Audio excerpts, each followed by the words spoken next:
नमस्कार, मैं जितेंद्र चतुर्वेदी। मतांतर में आप लोगों का स्वागत है। मालूम पड़ता है कि केसीआर के नीचे की जमीन भाजपा ने सरका दी है।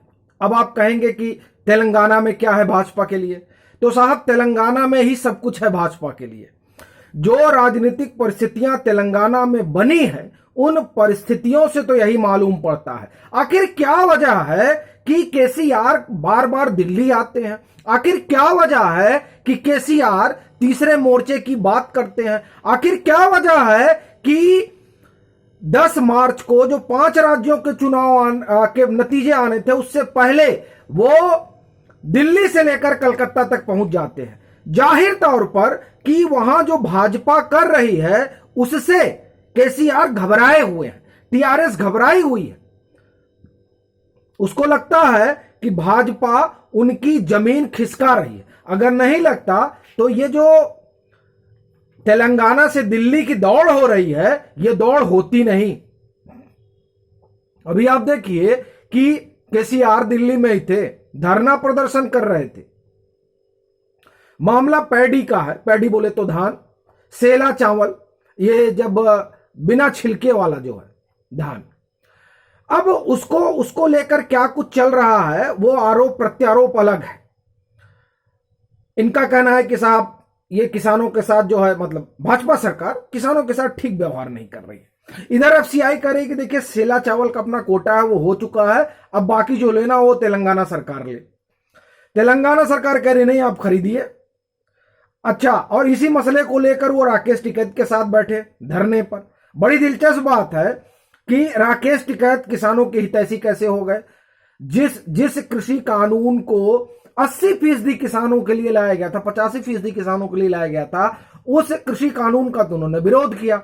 और उन्होंने उसका विरोध किया, और विरोध के बाद जो चुनाव नतीजे आए, उसने बता दिया कि उत्तर प्रदेश हो या और 4 राज्य हो, अगर आप उसमें पंजाब निकाल दीजिए, क्योंकि आप देखिए अभी पंजाब के किसान भी जो है, वो जो साइलो है अडानी का, वहां अभी आपने सुना होगा कि लाइन लगा के अपना अपना गेहूं बेच रहे हैं, और ये वहां 2007 से चल रहा है। तो ये लोग तो असल में किसान हितैषी है नहीं। अगर किसान हितैषी होते तो पंजाब को अगर हम अलग छोड़ दें तो बाकी 4 राज्यों में भाजपा को आनी नहीं चाहिए थी। और वैसे भी जो किसान हितैषी थे, कांग्रेस, वो तो वहां आए नहीं, वो तो बाहर ही चले गए। तो सवाल यह है कि जिनके साथ वहां बैठे हैं, वो किसानों का क्या, वो कितने सरोकारी हैं किसानों को लेकर। लेकिन अभी अपना मसला राकेश टिकैत से नहीं है। मसला यह है कि भाजपा कर क्या रही है, जिसकी वजह से केसीआर बार बार जो है, ये मतलब इस तरह का ताना बाना बुन रहे हैं ताकि किसी तरीके से वो हैट्रिक मारें। और भाजपा इसमें लगी हुई है कि ना, हैट्रिक नहीं मारने देना है। सवाल यह है, भाजपा कर क्या रही है? देखिए, तेलंगाना में भाजपा बड़ी अपनी मजबूत उपस्थिति दर्ज कराना चाहती है। उसके लिए उसने बाकायदे प्लानिंग कर रखी है। वो पूरी योजना क्या है, उसी पर हम बात करेंगे। देखिए, उस योजना का नाम है मिशन 70। 70 सीटें लाना चाहती है भाजपा वहां की असेंबली में। यह अलग बात है कि 2 बार से वहां पर जो है टीआरएस आ रही है, और टीआरएस हैट्रिक के चक्कर में केसीआर तीसरी बार मुख्यमंत्री बनना चाहते हैं। कोई भी बनना चाहता है।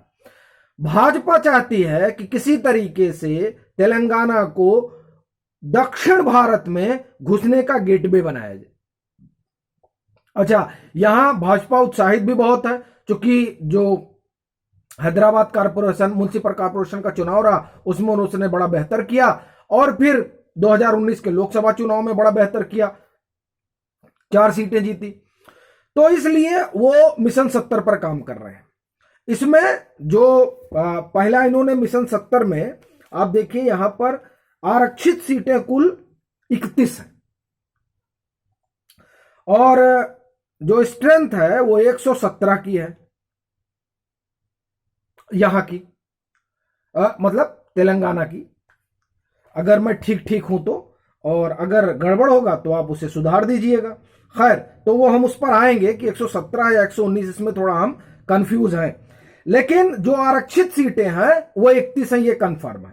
अब उस 31 में से 19 सीटें जो हैं वो एससी हैं और 12 सीटें जो हैं एसटी हैं।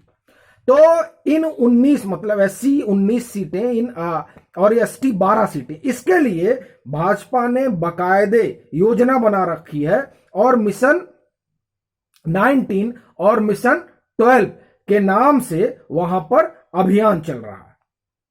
बाकायदे डोर टू डोर कैंपेनिंग हो रही है और सिर्फ कैंपेनिंग ही नहीं हो रही है, लोगों को सरकार क्या कर रही है क्या नहीं कर रही है इसके बारे में भी बताया जा रहा है। और साथ ही साथ इन 31 कॉन्स्टिट्यूएंसी में उम्मीदवारों की तलाश भी की जा रही है और योजना यह भी है कि बहुत पहले ही ये टिकट सबको बता देना है कि आपको टिकट मिल रहा है आपको, ताकि उस तरह की दिक्कत ना हो कि पता ही नहीं किसको टिकट मिल रहा है तो लोग अपने अपने तरीके से काम कर रहे हैं। नहीं, पहले ही तय कर लेना कि इनको टिकट मिल रहा है ताकि वो भरपूर तैयारी करें। एक तो ये काम चल रहा है। दूसरा, प्रजा संग्राम यात्रा, ये बड़ी महत्वपूर्ण है तेलंगाना की सियासत के लिहाज से अगर देखा जाए तो। और ये जो योजना ये जो यात्रा निकल रही है ना, इस यात्रा ने तो आप ये समझिए कि काफी मैं ये कहूंगा कि जो सत्ताधारी दल है वो जाहिर तौर पर इससे घबरा जाएगा और घबराहट स्वाभाविक भी है क्योंकि ये यात्रा 4 चरणों में होनी है। पहला चरण अगस्त में शुरू हुआ था 2021 और वो 36 दिन का था और वो माफ करिएगा 119 जो है विधानसभा सीटें, 117 नहीं 119। तो हम लोग प्रजा संग्राम यात्रा की बात कर रहे थे। तो पहला चरण अगस्त में शुरू हुआ था और उसका जब समापन हुआ तो स्मृति ईरानी रही वहां। दूसरा चरण 14 अप्रैल को शुरू होगा। 14 अप्रैल को अंबेडकर जयंती भी है और ये जो चरण शुरू होगा ये दरअसल पदयात्रा होती है। इस पदयात्रा के जरिए आप इसमें 35 पब्लिक मीटिंग, माफ करिए 35 पब्लिक मीटिंग होगी, 35 सार्वजनिक सभाएं होंगी, 19 विधानसभा और 7 लोकसभा सीटें इस यात्रा में कवर होंगी। ये 60 दिन चलेगा। अमित शाह जिस दिन ये शुरू होने वाला है उस दिन उसे झंडा दिखाने आएंगे और इस यात्रा में बीच में जेपी नड्डा भी शामिल होंगे। और ये दूसरा चरण है। 4 चरण है इस यात्रा का जो 2023 विधानसभा चुनाव तक चलेगा। अब आप सोचिए कि, और आपको एक चीज बताएं कि पदयात्राओं का कितना महत्व होता है सियासत में। आंध्र प्रदेश को जगन मोहन रेड्डी ने मत डाला था। 1 साल की पूरी यात्रा की थी उन्होंने 2018 से 19 और 19 में देखिए क्या हुआ, चंद्रबाबू नायडू चले गए, टीडीपी की सरकार चली गई। और ये जब अगर हम संयुक्त आंध्र की बात करें तो जगन मोहन रेड्डी के पिता उन्होंने 2004 में संभवतः जब वापसी हुई थी तो उसके पहले उन्होंने एक लंबी पदयात्रा की थी। और वैसे भी हिंदुस्तान की सियासत में पदयात्राओं का बड़ा महत्व है। चंद्रशेखर जी ने बड़ी लंबी यात्रा की थी। तो ये जो भाजपा कर रही है असल में इसकी वजह से केसीआर परेशान है कि ये पदयात्राओं के जरिए एक माहौल बनाया जा रहा है। और एक जो बड़ी चीज है वो है हिंदुत्व की धार, बगल में कर्नाटक में दी जा रही है और हिंदुत्व की धारा है। और दूसरा, इनके ऊपर एक बड़ा आरोप लगता है अपीसमेंट का केसीआर पर, जो भाजपा लगाती रहती है।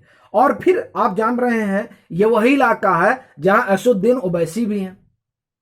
अब ओवैसी का भाषण हो और भाजपा का फिर जो है अभियान हो।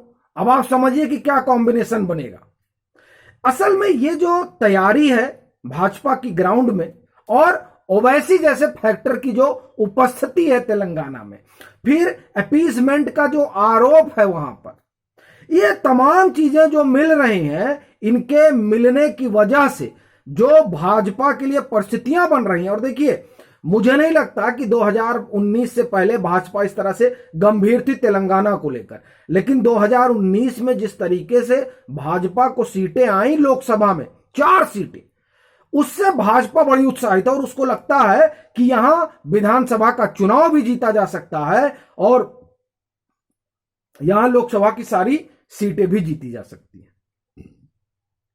तो इस लिहाज से भाजपा इसे देख रही है और टीआरएस केसीआर इस योजना से काम कर रहे हैं कि अपना ये गढ़ बचाना है, इस किले को ढहने नहीं देना है। तो इसीलिए वो दिल्ली जाते हैं, राकेश टिकैत से मिलते हैं और एक तरह से आप कहिए कि किसानों के मुद्दे पर भारत सरकार को घेरना चाहते हैं। लेकिन फिर बात वही बनती है जो हम लोग पहले भी कह रहे थे और फिर कह रहे हैं कि सवाल एक ही है कि ये जो खेती किसानी के मुद्दे पर सियासत होती है, इसका इलेक्टोरल पॉलिटिक्स में कितना असर पड़ता है, ये 5 राज्यों के चुनाव से साफ हो गया है। और मुझे नहीं लगता कि इससे अलग कहानी तेलंगाना में होने वाली है, लेकिन फिर भी केसीआर का अपना वहां आधार है और केसीआर को इस रूप में देखा जाता है कि उन्होंने एक अलग राज्य के लिए जो आंदोलन किया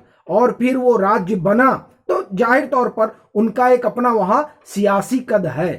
अब वो जो उनका सियासी कद है उसको लेकर भाजपा कितना अपने पक्ष में वहां पर माहौल बना पाती है, ये देखना दिलचस्प होगा। लेकिन ये जो भाजपा की रणनीति है मिशन 70 और मिशन 70 में जो उसके सब ऑब्जेक्ट हैं, मिशन 19, मिशन 20, मिशन 12 और फिर ये प्रजा संग्राम यात्रा, ये और फिर बीजेपी का आईटी सेल जो वहां पर बड़ी बड़ी मुस्तैदी से काम कर रहा है।